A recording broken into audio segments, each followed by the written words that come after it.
I think it was about 10 o'clock this morning, I turned on MSNBC, and there was a commemoration ceremony for the police officers who died as a result of the January 6th insurrection by Trump at the U.S. Capitol. It was very moving to watch. There's a huge crowd who were there for the ceremony. Come on, Mike. Hakeem Jeffries was the one who was giving the speech. And if you are like me, you probably watched it and couldn't watch it without at least getting some tears in your eyes. I'm not talking about open sobbing.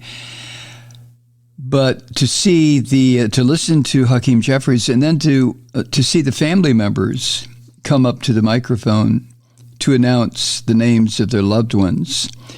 And two or three of the people that came up were children. And when the ceremony was ending, there's a little boy and a little girl. She was maybe 12 years old. He might have been 9. Little kids who came up to mention their father's name. And it was very moving. So I just find it so incredible that we have to have a ceremony like this. And to think it's been 2 years since these violent Christian fascists, inspired by and manipulated by this horrible, horrible man, Donald Trump, that we have to deal with something like this. It's just, unacceptable, but it's something we have to deal with. And I was talking to a friend of mine early this morning. He is a musician and a painter, and he came over to do some painting on my back deck. And we always chat because I've known him for, 30 years. And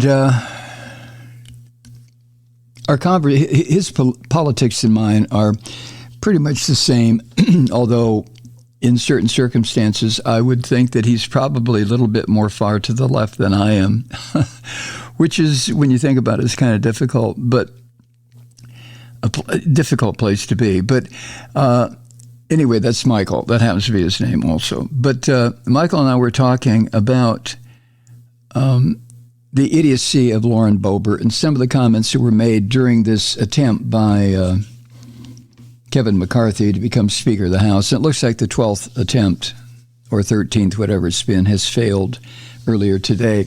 But we were talking about how we got to this situation. And I said, yeah, well, Trump lanced the boil that all this pus was inside of. I said, but you really have to go back to the Reagan administration. And Michael said, no, that's not true, my brother. He said, you have to go back to the framers of the Constitution who decided that black folk in this country were 3/5 of a human being. That's where you have to start. And, he caught me unawares with that. And I said, well, yes, of course, you're right.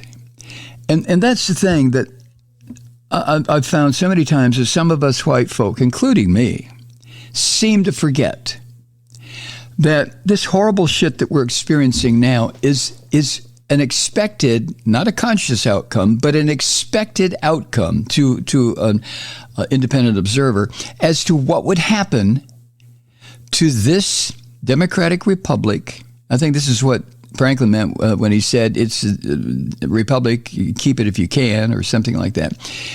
But an expected outcome because of the way we put the whole damn thing together to begin with, the framers, not you and me. But these young white men in the late 18th century who were deciding they're going to construct this wonderful, wonderful place that was not theirs, and they were going to use enslaved people to build it.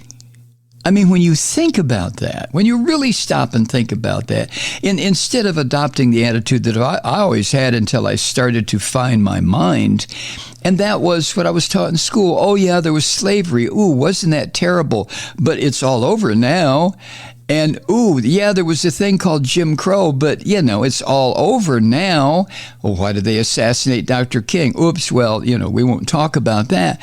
But, I, like so many white people, have been brought up, and I would imagine a lot of black folk too, have been brought up in this country in a way that ignores, does not look at or discuss or understand the horrible, horrible situation that the white Europeans created in this country when this country was being stitched together. We just don't do it. And I know it's been said that, well, why go back there? You can't revisit that. You can't change anything. No, you can't change anything. What is. But you can acknowledge the past. You can find a way to offer not just a request for forgiveness, but concrete means of saying to the people who have been so dispossessed, whether they were Native people or African people who were dragged here, there's a way to say to these people, we deeply apologize. We're going to do our best to try to bring things into balance as best we can.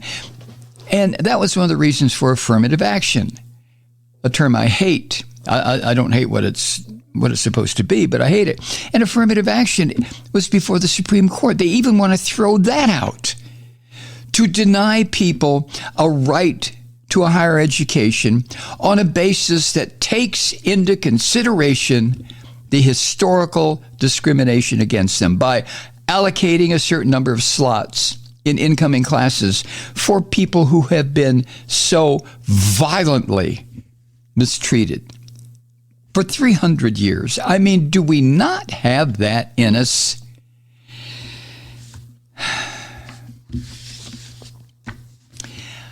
And it's my deep belief, and I've talked this over with my daughter and my son, two of my kids that I do discuss political issues with. Until there is some kind of truth and reconciliation moment in this country with the emphasis on truth, then things are not going to change. And we are condemned by our original actions to continue to stumble and fall and deal with crisis after crisis after crisis, whether it's racial or political or whatever it is.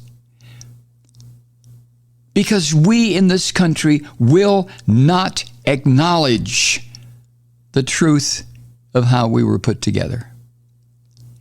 Even to the point where even in any talk about something labeled critical race theory is to the white people of this country, in so many instances, not you, not me, but to so many instances to white people in this country, that's like saying to somebody, what am I trying to say? I get very tongue-tied. It's like waving a red flag in front of a charging bull. The idea that so many white people in this country simply cannot take a look at race relations, if that's the proper term, that have gone on in this country since the year 1619. Can't do it. And I maintain that's because, for the most part, white people have an unconscious, that's easily tapped into, an unconscious river of guilt and anxiety, not about what I did or other white people have done. We have our failings, our faults where it concerns our own personal racism, but I'm talking about white people in general taking a look at the history of this country. It's like white folk can't accept that, can't just look at it and say, okay, that is how it was, and then do something do something. And there are so many things that can be done to eliminate this stain on the country. And until we do it, the stain is right there in the middle of Old Glory. It's a stain on the Constitution. It's a stain in our legal system. It's right there. And we have the means for stain removal. Wonder when we're going to do it, if ever. So, January 6th was a manifestation of something that the framers put into the Constitution all those years ago, centuries ago. You can draw, if you choose to, a direct line from saying that literally millions of human beings in this country were not human beings. They were 3/5 of a human being. And that was done only for the purposes of taxation. Because they were property. How do you tax your property? Well, it's not really a person. It looks like a person, but it's 3/5 of a person. I mean,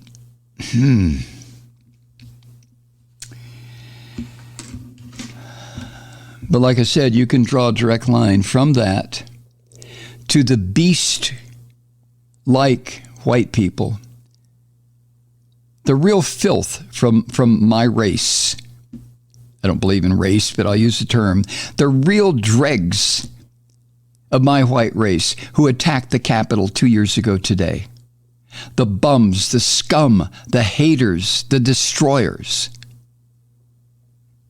A direct line from saying that certain people in this country were 3/5 of the human being to what these bastards did 2 years ago today. It's there. It's there. And if you don't acknowledge that, you are willfully keeping yourself in ignorance. Hi, Truth Seekers. Mike Malloy here. You know, the Progressive Voices Network brings you commercial-free commentary from today's leading progressive radio hosts and pundits, like me, Mike Malloy, 24 hours a day. I'm not your typical old guy from the 80s or the 90s talk radio host, and Progressive Voices is not your typical talk radio network. It's a listener-supported nonprofit with no corporate control whatsoever over our broadcast. So hosts like me, Mike Malloy, are free to rant and scream and carry on about whatever we like. We're often controversial, but we're never boring. Weeknights, 9 p.m. in the East, 6 p.m. in the West on the Progressive Voices Network. Always progressive, always on. I'm Mike Malloy. Keep it lit.